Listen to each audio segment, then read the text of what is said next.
Օրերս Նիկոլ Փաշինյանը հայտարարեց, որ մինչև տարեվերջ Հայաստանի կառավարությունը թղթի վրա պետք է նկարագրի Թրամփի ուղու հետ կապված բոլոր մանրամասները։ Այսօր լրատվամիջոցների մատուցմամբ մենք ծանոթացանք Նիկոլ Փաշինյանի ներկայացրած թրիպի նախագծի ճանապարհային քարտեզի հետ։ Մի քանի կետ կարող ենք միասին դիտարկել, ստեղծվելու է հայ-ամերիկյան համատեղ ընկերություն, այո, դրա մասին մենք գիտեինք, ընկերության տնօրենների խորհրդում տեղերի բաշխումը կապված կլինի կատարված ներդրումների չափի հետ։ Սա արդեն պրոբլեմ է, որտեղ ի սկզբանե մեզ հրամցվում էր, որ լինելու է 50-50-ի։ Գնացինք։ Անկախ բաշխումից ռազմավարական հարցերում Հայաստանի Հանրապետությունը կունենա վճռորոշ խոսք, որոնք են այդ ռազմավարական հարցերը։ Վճռորոշ խոսք, թե վճռորոշ ձայն։ Ձայն։ Ո, լավ, օքեյ։ Նախագիծը բազմակողմանի է, ներառում է Իսկնդեր գրած է այդ ռազմավարական հարցերը, որոնք են։ Դեր չէ, կետի մեջ չկա։ Դե բա, ինչի մասն է խոսքը։ Այստեղ հետաքրքիր կետ կա։ Լավ, օրինակ սենց ասեմ, երկաթգծի կառուցման ընթացքում թուրքական, ադրբեջանական եւ իսրայելական բանվորական ուժի օգտագործումը դա ռազմավարական հարց է։ Ով է որոշում ինչն է ռազմավարական, այո, ճիշտ եք ասում, մենք չունենք երևի թե այդ սահմանումները։ Ասենք, եթե այսպես ասած անվտանգության, ասենք, այդ կամերաները, ջերմատեսիլները, բան, որոնք պարտադիր պետք է լինեն, եթե պատվիրվի իսրայելական ընկերությանը, դա ռազմավարական հարց է։ Պատասխանեմ, որ ոչ, դա ռազմավարական հարց չի։ Ասենք, որ դատակենտրոն կառուցվի, որի սպասարկումը հանձնվի ադրբեջանական կամ իսրայելական ընկերությանը, դա ռազմավարական հարց է։ Սպասարկումը, ոչ թե կառավարում, ոչ, դա էլ ռազմավարական չի։ Եթե դեպի հարավ դուրս եկող բոլոր օպտիկական մալուխները պարտավորված լինեն անցնեն այդ դատակենտրոնով, դա ռազմավարական հարց է։ Թե կոմերցիոն։ Ինչի համար եմ ասում։ Տրիպը դա թակարդ է, որը Հայաստանի Հանրապետության համար ամբողջական եւ միանշանակ վնաս է։ Այս պահին արդեն հայտնի է, որ այնինչ ասում է Նիկոլ Փաշինյանը, այսինքն երկաթգիծը կանցնի Մեղրիով, բայց բացի Մեղրիից դու մի ասա։ Մենք տրիպին տարանցիկ ուրիշ տեղերով ուրիշ բաներ ենք տալիս։ Գազամուղ ուրիշ տարածքով,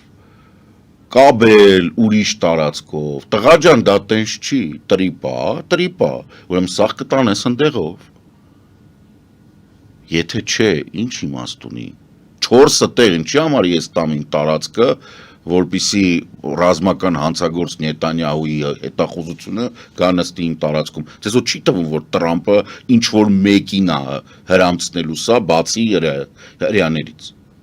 Չէ լուրջ, ինչ-որ մեկի մոտ տպավորությունն է, որ Իսրայելից, Ադրբեջանից եւ Թուրքիայից բացի մեկը հետաքրքրված է սրանով։ Մեկի вообще ոտերին է այս ճանապարհը։ Ռուսաստանը ոչ մի ձևով չի։ Ռուսաստանը փոքր է ինչ-որ հարցով ստեղ հանդես գալու։ Ռուսաստանը գոյություն չունի։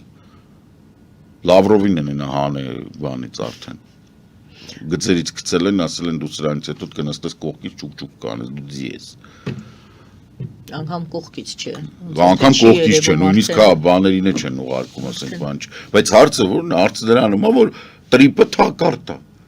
որը Հայաստանի զարգացման տակ ռումբ է։ Իսկ սա ինչ է, Փաշինյան։ Մենք ներկայումս քննարկում ենք զարգացման իրավունքի ժամկետի երկու սցենար՝ 49 կամ 99 տարի։ Եվ ժամկետը կապված է այն փաստի հետ, որ պետք է ներդրումներ կատարվեն եւ ներդրողը պետք է ունենա որոշակի երաշխիք, որ այդ ներդրումը կարդարանա որոշակի շահույթով, ասում եմ։ Ես հասկանում եմ, որ անիմաստ է գրեթե անիմաստ է բան անել, բայց մեծ հաշվով կոչ եմ անում բոլոր նրանց, ովքեր պատրաստվում են ինչ-որ կերպ Հայաստանում քաղաքական դաշտում լինել, այս ամեն ինչ, այս բոլոր գործընթացները հնարավորինս սաբոտաժի ենթարկել մինչև գոնե կոնգրեսի ընտրություններ։ Այսինքն մինչև 26 թվականի աշուն հոկտեմբեր-նոյեմբեր։ Դե համենայն դեպս մինչև տարեվերջ ինչ-որ ծրագիր պետք է ներկայացվի։ Այդ ահավոր կլինի։ այդ ծրագրով էլ հետո պետք է շարունակվի երևի։ Իրականում Հայաստանի Հանրապետության տնտեսությունը այլանդակ վիճակում է,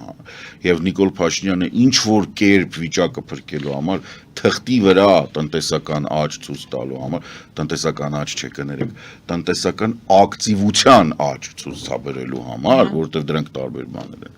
Ինքը պետքա ինչ որ մի բան անի, որ բերի լցնի այդ ամեն մի գործարքը ինքը հնայում երևալու է, ինքը հետո այդ աճը բանը անելու։ Ուրիշ հարց է, որ այդ փողը դուրս կգրվի եւ կերևա մեր հնայում, բայց այդ փողը գնա նույն ամերիկյան ընտրություններին։ Ոնց որ եւ ասենք 140 քանի միլիոն պատրաստվում էին Ամերիկայի կառավարությունը պատրաստում էր կալիֆոռնիական ինչ որ ընկերության տալ։ Պաշտոնապես հայտարարել են, այդ ընկերությունն է հայտնի է նրանով, որ Ավստրալիայում ինչ որ հանքերով է զբաղված, ինչով է զբաղված։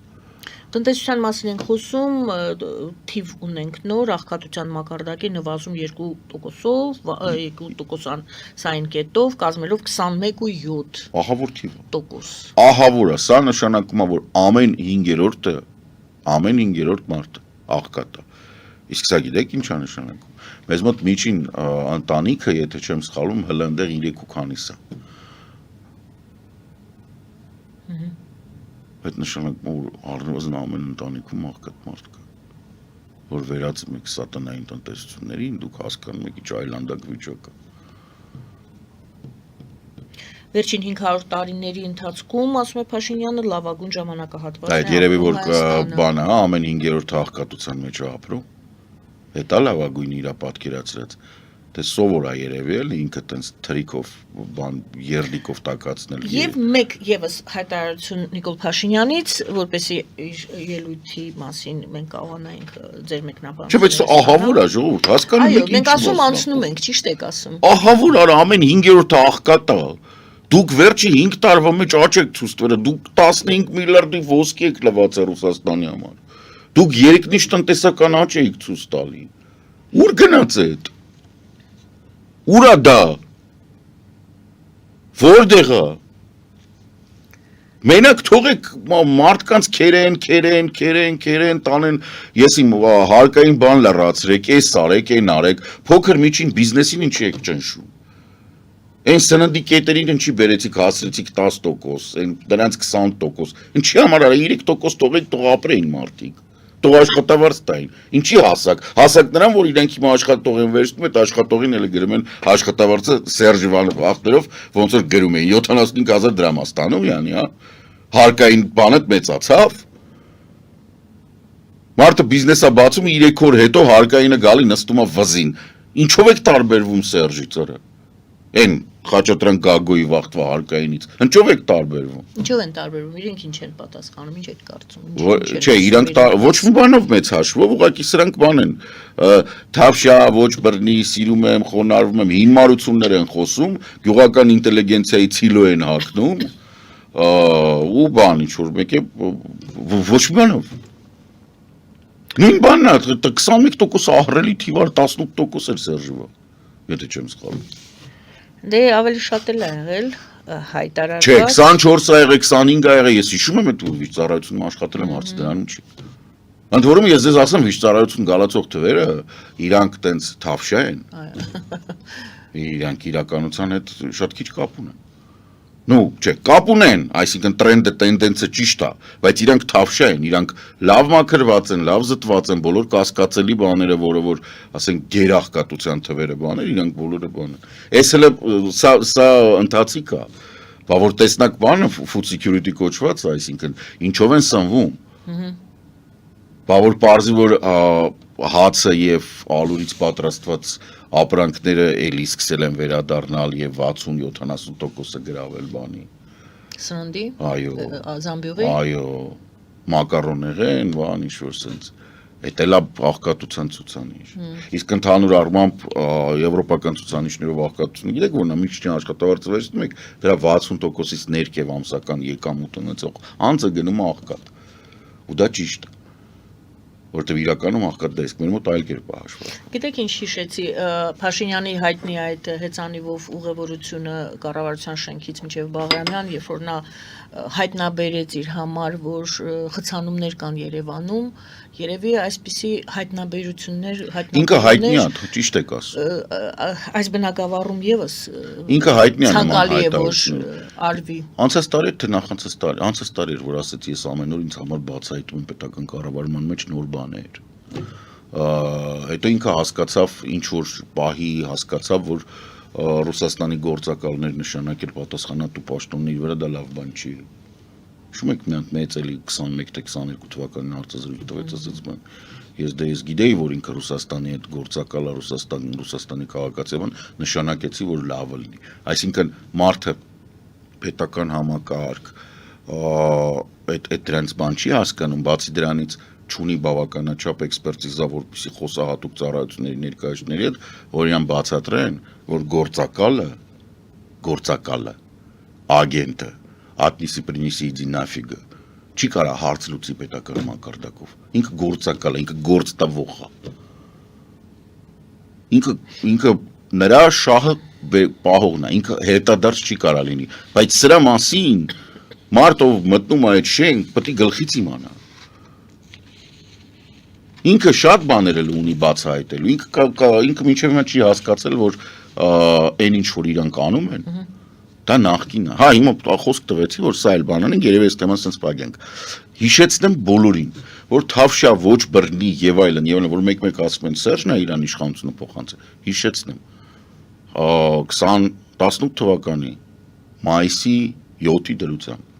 երբ որ քվեարկություններ գնում, որ Նիկոլ Փաշինյանը, որ ռումբ գցեր հայտնի տեղով ուներ 7 ձեն։ Եվ եթե հանրապետական կուսակցության ցանկությունը չլիներ, ինքը չէր դառնա վարչապետ։ Դրանից հետո նույն դաշնակցական իշխանը եղել է կառավարության անդամ, մարզպետ։ Որպես հիշատակ այն ժամանակվանից մնացել է Մհեր Գրիգորյանը, որը Բարգավաճ Հայաստան կուսակցության երկու բանով էր գալիս, կվոտայով, որից որ Նիկոլը էլ ոնց բացատրենք, որ իրանք նախկին են։ Հետո շատ երկար հանրապետական կուսակցությունը իր հետ համագործակցում էր, կառավարությունը կոալիցիոն էր։ Հենց չստացվի էլի, որ իրանք տենց մաքուր են եղել, կամ ասենք իրանք իրանցով եկել են, չէ։ Մտել են ազգային ժողով, քվեարկել են, հանրապետական կուսակցությունը իրանց առաջարկներին կողմա քվեարկել, իրանց կառավարությունը ընդունել է։ Դաշնակցությունը եւս կողմ է, Աղվան Վարդանյանը միայն դեմ էր եւ դուրս եկավ կուսակցության շարքերից, որպեսզի այո չասի, մնացածը այո, դա չեմ հիշում տես մանրամասներ, երբեք չի հետաքրքրել, բայց ամեն դեպքում հիմա, հա, բան չասցի, բայց ասենք, երբ որ հիմա իրանց ասում ես դու նախկին ես, հենց մի վիրավորում, բայց իրանց կողմնակիցները ոնց են վիրավորվում։ Ժողովուրդ, այդ որ վարչապետը դու ես, որ գորգռում էր, ինչ մոռացել եք։ Չէ՞ որ այնտեղ հանրապետականը մեծամասնություն էր այդ պարլամենտում, 17 թվականին ընտրված նոր։ Այն որ Սերժ Արի ժիլետը մոռացել ես տար, աթոռի վրա կախած։ Այդ ամեն ինչը որտեղից էր։ Ուստի ինչ եք ուզում ասել դրանով։ Ես ուզում եմ ասեմ, որ ոչինչ այդ համակարգում, ընդ որում, անձամբ Նիկոլ Փաշինյանի եւ իր մտերիմների շնորհիվ ոչինչ չի փոխվել։ Դու կարաս բան անես, ոնց որ կոսմետիկի փոփոխություններ անես։ Իրեն կոսմետիկ փոփոխություններով գնում են, հետո կովիդներ, բան, որ այդ կովիդ պատերազմ բան չլիներ, ավելի շուտ ի հայտ կգար, որ իրանք ունակ չեն պետական կառավարման համակարգային փոփոխությունների, այս մոդելի մեջ։ Այս մոդելը չի նախատեսում, իսկ այս մոդելը բացատրեմ որն է։ Արտաքին վեկտորի փոփոխություն չկա, մենք շատ գոհ ենք ԵԱՏՄ-ից, մենք հապկից չենք դուրս գալիս, մենք ուղղակի մի քիչ ավելի լավ հարաբերություններ ենք ստեղծում, Սերժը չէր կարող Պուտինի հետ լավ լինել, մենք ավելի լավ կլինենք։ Մեկ էլ բանը, հա, հերթական հիմարությունը Հայաստանի խնդրեմը նրանից է, որ Հայաստանը խաղաղություն չի ուզում։ Դա բացարձակ հիմարություն է, իմբիցիլություն է, եւ ասենք պատմական իրողությունից խուսափում հասարակական գիտությունների ընդհանրապես գոնե հիմունքների չիմանալ դիվանագիտության աբսոլյուտնի զրոյական գիտելիքներ եւ ցանկության բացակայություն, տնտեսագիտության, սոցիոլոգիայի, քաղաքագիտության, ոչ մի բանի, ամեն ինչից հրաժարվել է, դիլետանտական, կտվորու մակարդակով բան է, խաղաղությունը ոչ թե նրանից չի լինում, որ Հայաստանը չի ուզում խաղաղություն կամ Հայաստանը հայերը ուզում են Արարատը, Սիփանը կամ Կորիկոսը, խաղաղությունը չի լինում, որովհետև 18 թվականին ստեղծված արհեստական Ադրբեջան պետությունը 36 թվականին ստեղծված արհեստական ադրբեջանցի էթնոսով ստեղծվել է, որպեսզի Հայաստանը չլինի, Նժդեի շնորհիվ որ կա, որպեսզի Սյունիքը կտրեն, եւ Սելջուկ բոլշևիկյան այդ բանը ինքը միավորվի, նորից եմ ասում, սովետական այդ բանի վրա, այդ որ մաղաղա ու մուրճա, այդ մաղաղ ու մուրճը չի, այդ խաչն ու կիսալուսինն է, ժամանակին Տրոցկի ժամանակ դա տենց է ստեղծվել, որ բոլոր կրոները միանում են մեկ գաղափարի շուրջ, բոլշևիկյան, ես դրա համար եմ ասում Սելջուկ բոլշևիկյան այլանդակություն,